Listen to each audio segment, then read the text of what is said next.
Welcome to all of you at my beautiful channel. और आज हम बेसिकली समझेंगे कि क्या टाइम टेबल होना चाहिए to score very good marks 90+% in your class 10 examination. तो गाइस, इसके पहले वीडियो में मैंने बताया था कि क्या ऐसे टिप्स जो आपको फॉलो करने चाहिए, जो हर बच्चे को एक्चुअली फॉलो करना चाहिए, जिससे आप बहुत ही अच्छे मार्क्स क्लास में फॉलो ला सकते हैं। अब बेसिकली होता क्या है कि बहुत सारे बच्चे मुझसे पूछ रहे थे कि ठीक है हम वो फॉलो तो कर लेंगे, but where is the time. Time तो बच ही नहीं रहा, क्योंकि मोस्ट ऑफ द स्टूडेंट जो क्लास 10 के होते हैं वो कहाँ जाते हैं, स्कूल जाते हैं। ठीक है, बहुत ही कम बच्चे होते हैं जो नॉन स्कूलिंग करते हैं। आई एम श्योर कि बहुत से कम बच्चे मतलब नॉन स्कूलिंग करते होंगे, काफ़ी बच्चे स्कूल जाते होते हैं एंड ट्यूशन भी जाते होते हैं। तो उसका मतलब होता है कि काफ़ी कम टाइम हमारे पास बच जाता है। ठीक है, तो टाइम मैनेजमेंट कैसे करें, पढ़ाई कैसे करें, वो बहुत इंपॉर्टेंट हो जाता है।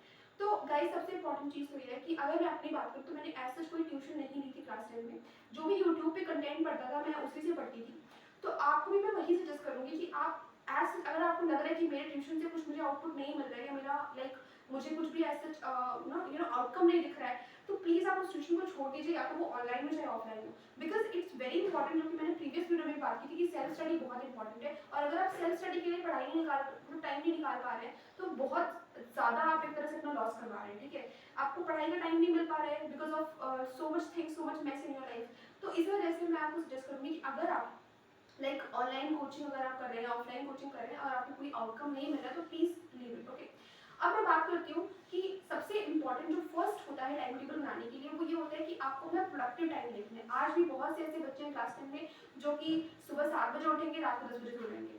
बिकॉज ये बहुत बहुत ही बुरी चीज़ है, क्योंकि आप बहुत ही सीरियस क्लास में आ चुके हैं एंड एटलीस्ट अब आपको अपना प्रोडक्टिव टाइम फाइंड करना बहुत इंपॉर्टेंट हो गया है। जैसे बहुत सारे बच्चे सुबह में उठ के पढ़ते हैं, बहुत से ऐसे बच्चे जो रात में उठ के पढ़ते हैं। पर्सनली मैं अपनी बात बताऊं तो मैं रात में जग के पढ़ती थी।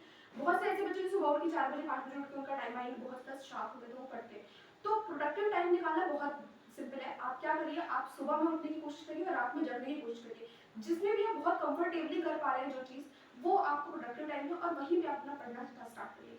अब मान लो आपने अपना प्रोडक्टिव टाइम देख लिया, अब आपको क्या करना है कि अब आपको उसमें जो अपना सबसे टफ सब्जेक्ट है, लेकिन मेरा टफ सब्जेक्ट पर्सनली मैथ्स था। ठीक है, तो मैं क्या करती थी, जो मैं रात में जगने वाला टाइम होता था, मैं उसमें मोस्टली न्यूमेरिकल वाले सब्जेक्ट ही सॉल्व करती थी। अब जैसे फिजिक्स में क्या होता है, बहुत कम न्यूमेरिकल्स होते हैं टेंथ में, तो आपके मैथ्स में सबसे मेजर पोर्शन न्यूमेरिकल का जो था वो मैथ्स कवर करता है। तो मैथ्स को मैं लास्ट में रात में करती थी, उसको कोई वन शॉट वीडियो देख लिया, फिर एनसीईआरटी के एग्जाम्पल्स कर लिया, आरएस अग्रवाल कर लिया। दिस टाइप ऑफ बुक्स हम जो है वो रात में करते थे, यानी कि जो मेरा प्रोडक्टिव टाइम था वो मैं वहाँ पे करती थी रात में। अब बहुत सारे बच्चों का जो अनप्रोडक्टिव टाइम होता है वो या तो स्कूल जाने के 1 घंटे पहले होता है बहुत सारे बच्चों का, या फिर जो सोने से पहले का टाइम होता है, या फिर स्कूल से आने के बाद आधा घंटा 1 घंटा बैठ के रील वगैरह स्क्रॉल करते हैं। उस टाइम पे आप क्या करिए कि जो आपका सबसे अनप्रोडक्टिव टाइम, जैसे मेरा क्या था कि मैं स्कूल जाने के 1 घंटे पहले उठ जाती थी, तो उस टाइम पे क्या होता था कि वो मेरा सबसे अनप्रोडक्टिव टाइम था, क्योंकि मैं उस टाइम बैठ के फोन चला रही थी। तो मैंने उसको चेंज करके क्या किया कि जो मेरे ट्यूशन के होमवर्क्स मिलते थे, या फिर जो हमको बहुत सारे ट्यूशन के होमवर्क उस टाइम पे नहीं मिल रहे थे, लेकिन जो मेरे स्कूल के असाइनमेंट थे या फिर स्कूल के कोई होमवर्क मिल रहे हैं, तो वो मैं उसमें कंप्लीट कर लेती थी। इससे क्या होता है कि स्कूल के होमवर्क भी मैं बहुत आराम से मैनेज हो जाते थे।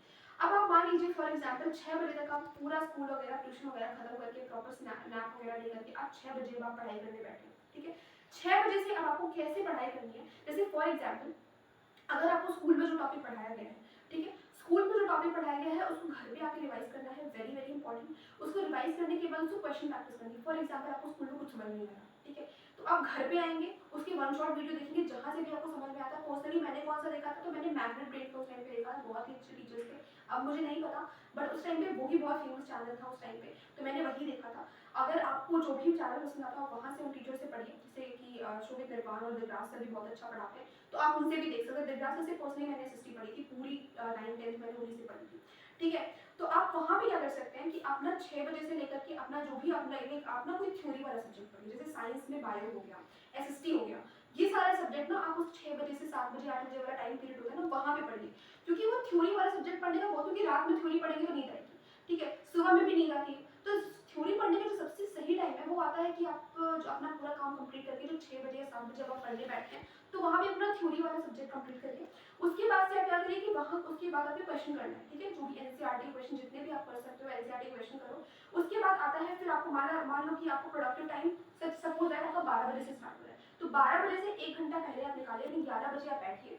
11 बजे बैठने के बाद आप अपने स्कूल के असाइनमेंट्स होमवर्क असाइनमेंट्स कंप्लीट करिए। उसके बाद 12 बजे से या 2 बजे या 1 बजे से जितना भी आप सकते हो आप वहाँ तक अपनी पढ़ाई पूरी करिए, जो भी आपका सबसे टफ सब्जेक्ट है उसको करिए। इस तरीके से आप क्या कर सकते हैं, अपना पूरा टाइम मैनेजमेंट कर सकते हैं। अब बहुत सारे बच्चे पूछते हैं कि हिंदी और इंग्लिश का टाइम कहाँ से निकालें, तो बहुत से टाइम ऐसा होता है कि आप पढ़ते पढ़ते बोर हो जाते हैं, क्योंकि एसएससी एक theoretical as well as conceptual subject है, आपका साइंस भी एक theoretical as well as conceptual subject है।